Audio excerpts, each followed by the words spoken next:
नमस्कार, आप देख रहे हैं एनएमएफ न्यूज और मेरा नाम है ऋतिक ठाकुर। चुनाव आयोग ने मतदाता सूची के विशेष गहन पुनरीक्षण के लिए तीसरे और सबसे बड़े चरण की घोषणा कर दी है, यानी कि एसआईआर फेज 3। 2 चरणों में एसआईआर पहले हो चुका है। यह प्रक्रिया अब जो फेज 3 की होगी वो 30 मई से शुरू होगी। 2026 30 मई से प्रक्रिया शुरू होकर दिसंबर तक चलेगी, यानी कि 7 महीने तक ये प्रक्रिया चलने वाली है। देश के 16 राज्यों और 3 केंद्र शासित प्रदेशों में ये शुरू होगी। अब आज इस वीडियो में आपको बताएंगे किन किन राज्यों में एसआईआर होगा, किन अधिकारियों को यह जिम्मेदारी मिलेगी, कितने अधिकारी यहां पर काम करेंगे और किन राज्यों में फिलहाल एसआईआर प्रक्रिया नहीं होगी। तो चुनाव आयोग के अनुसार इस चरण में लगभग 3.94 लाख से ज्यादा बूथ लेवल अधिकारी होंगे जो घर घर जाकर सर्वेक्षण करेंगे। ये अधिकारी कुल 36.73 करोड़ मतदाताओं की जानकारियों को अपडेट करेंगे। एसआईआर फेज 3 16 राज्यों और 3 केंद्र शासित प्रदेशों में शुरू होगी प्रक्रिया। तो एसआईआर का ये फेज 3 अब मई 2026 से शुरू होगा और दिसंबर 2026 तक चलेगा। अलग अलग राज्यों में अंतिम मतदाता सूची सितंबर से लेकर दिसंबर 2026 के बीच प्रकाशित की जाएगी। उदाहरण के लिए दिल्ली में अंतिम मतदाता सूची 7 अक्टूबर 2026 को जारी की जाएगी। किस राज्य में कब शुरू होगा एसआईआर फेज 3?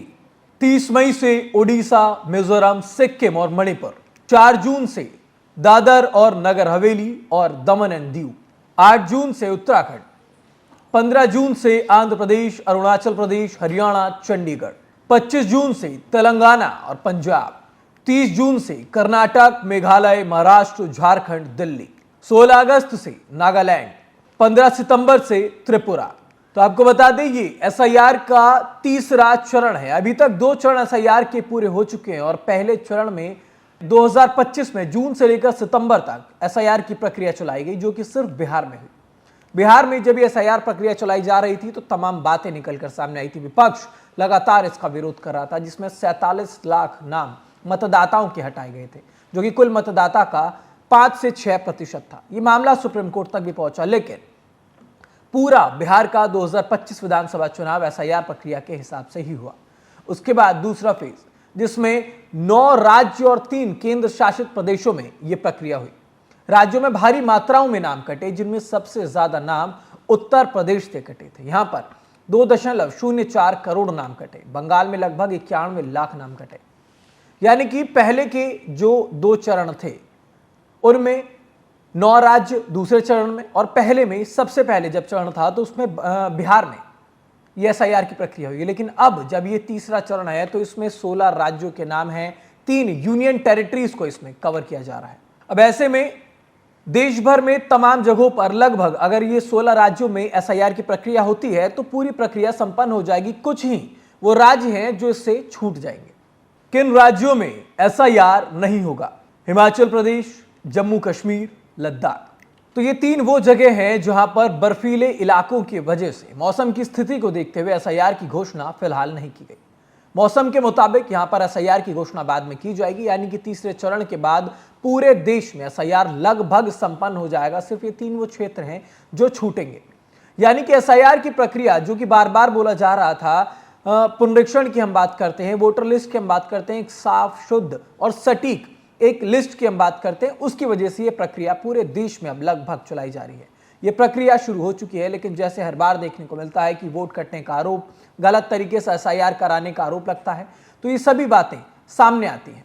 अब ऐसे में किन राज्यों में सबसे ज्यादा वोटर है? क्योंकि हमने देखा था जब बंगाल में 91 लाख नाम कटे तो बहुत ज्यादा इसका विरोध हुआ था।